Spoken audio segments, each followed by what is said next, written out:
Welcome to McPlum, simple solutions served daily. In this video, I will explain how to make a data pack. Data packs are a powerful way to customize your Minecraft experience, letting you add new features or change existing ones without traditional mods. They are essentially a collection of files and folders that Minecraft reads to alter game mechanics.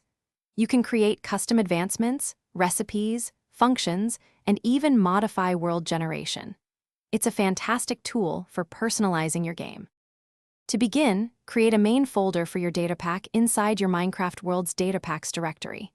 This folder will house all your custom content. Next, you need a pack, McMeta file directly within this main folder. This crucial file defines your data pack's properties, including a pack format number. For example, a recent version might use a pack format of 26, indicating compatibility with specific game updates.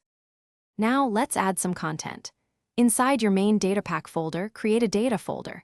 Within data, make a namespace folder, perhaps named My Pack. This helps organize your files. Inside your namespace, create functions and tags folders. You'll write your command sequences in. McFunction files within the functions folder. Tags, placed in the tags folder, allow you to trigger these functions based on specific game events, like a player joining. Once your data pack is ready, place its main folder into the data packs folder of the Minecraft world you wish to modify. Load up that world, and then open your chat.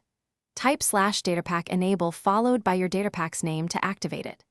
Crucially, you must then execute the /reload command.